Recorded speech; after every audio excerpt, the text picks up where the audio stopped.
Olá, amigos. 26 de julho de 2018, Legítima Defesa em Foco.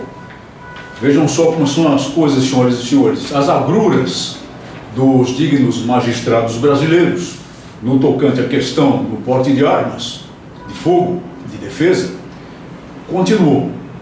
O ministro do Supremo Tribunal Federal, Edson Fachin, denegou uma medida proposta por três poderosas associações de magistrados: a Associação dos Magistrados Brasileiros, a Associação Nacional dos Magistrados da Justiça do Trabalho e a Associação dos Juízes Federais, que pretendiam, por meio da ação que fizeram chegar ao Supremo, obviamente levantando questões de constitucionalidade, declarar a nulidade da imposição de duas medidas existentes no draconiano Estatuto do Desarmamento em relação aos juízes de direito: a prova de aptidão psicológica e a prova de aptidão técnica. E qual é o grande argumento dos magistrados, das associações?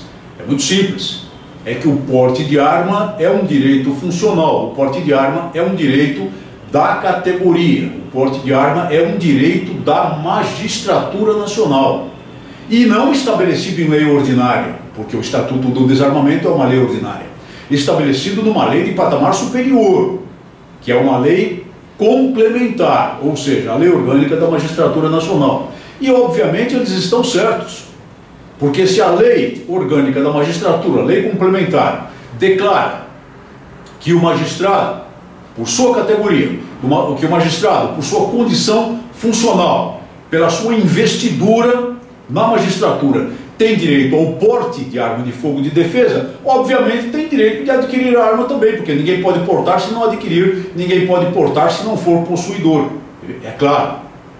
Então, a questão é, e aí é que está o foco do debate, é nisso que se apegou evidentemente o ministro Edson Fachin, se medidas complementares dispostas em outro tipo de legislação, no caso legislação ordinária, se aplicam sem prejudicar esse direito. Isso é altamente questionável, isso é um ponto de altíssima indagação que não vamos aqui esmiuçar. No nosso entender, os magistrados brasileiros têm direito ao porte de arma de fogo de defesa e, portanto, eles têm direito a adquirir essa arma. Mas nós defendemos, claro, que toda pessoa que tem acesso a armas de fogo para a legítima defesa deva, ao menos, provar aptidão técnica. Isso vai demorar para se resolver mesmo.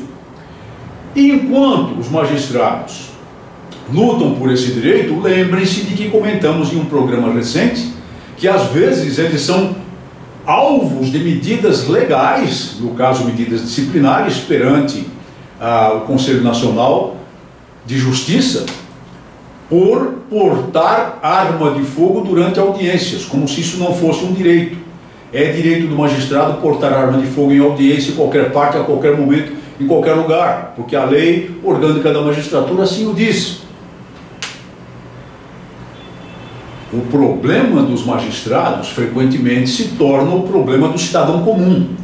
E é por isso, naquela ocasião, nós clamamos àquele magistrado atingido injustamente por aquela medida disciplinar e a todos os magistrados com consciência jurídica e boa vontade, que em razão dessa dificuldade que eles mesmos passam, lembrem-se, nas próximas vezes em que chegarem processos às suas mãos, em que cidadãos tentam derrubar as medidas ilegais administrativas adotadas frequentemente pela Polícia Federal e obter a autorização para possuir arma, para adquirir arma ou para portá-la, em certos casos, que são evidentemente mais estritos, de acordo com o atual amaldiçoado Estatuto do Desarmamento.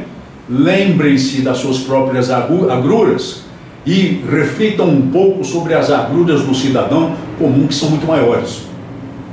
A propósito do direito ao porte de arma de fogo e à posse de armas de fogo, um fato notável e muito elogiável se passou no dia 23, passado, segunda-feira, no Distrito Federal, lá no Sul. Um magistrado aposentado, um desembargador aposentado do Tribunal de Justiça do Distrito Federal, em plena tarde, às 13 horas, chegando em casa, foi abordado por três indivíduos armados, 3 ladrões armados com armas de fogo, que invadiram a sua residência, feriram-no gravemente a coronhadas, pretendiam fazer todo tipo de estrepolias e pretendiam, evidentemente, furtar os bens que havia naquela residência. Em um determinado momento, o trancaram em um lavabo, do qual ele escapou, um homem admirável, com 72 anos de idade e muita energia ainda, e, armando-se com a arma que havia em sua casa, enfrentou, a partir de então, os 3 marginais armados, que dispararam 3 vezes contra ele, de acordo com os relatos trazidos pela imprensa, e acabou por pô-los em fuga, por pô-los a correr, tendo atingido um deles, não se sabe com que grau de gravidade. Infelizmente, esse bandido não bateu com o rabo na cerca. Mas eles fugiram, não conseguiram levar os bens que o magistrado tinha, mas levaram o automóvel de um vizinho dele que também chegava em casa para a fuga. Admirável a capacidade de resistência desse homem, admirável o fato de que ele tem disposição para se defender, admirável o fato de que ele não aceita ser violentado em sua própria casa por criminosos de qualquer jaez, e chama a atenção uma declaração dele dada à imprensa. O nome do desembargador é Pedro Aurélio Rosa de Farias. Nenhum problema em divulgar o nome dele, porque o Correio Brasiliense e outros órgãos de imprensa divulgaram o fato e divulgaram o nome da pessoa envolvida também. Disse o magistrado: se eu não tivesse uma arma em casa, não sei o que aconteceria. Eles foram muito violentos. Sim, eles foram muito violentos, meu caro desembargador. Assim como eles são violentos com relação a qualquer cidadão comum que eles pretendam vitimizar, que eles pretendam fazer de vítimas. E veja que eles não invadiram a sua casa, desembargador, porque soubessem que o senhor era um magistrado, ou por algum motivo de vingança ou coisa assim do passado, não. Eles apenas aproveitaram-se da oportunidade que lhes pareceu adequada para roubar um cidadão de posses. Foi um crime comum, foi um roubo inicialmente perpetrado. Talvez até possa configurar como tentativa de roubo, mas depois tem coisa pior ainda, transformando-se o caso em uma tentativa de latrocínio. Então não foi a função judicial, não foi o fato daquela pessoa ser um magistrado que levou a ação criminosa. Foi um roubo comum, foi uma tentativa de latrocínio como vítima, do tipo que vitima tantas outras pessoas. Então, naquele caso, era o magistrado um cidadão comum. E ele diz: se eu não tivesse uma arma, que teria sido de mim e da minha família. Em outras palavras, mas é isso que ele diz.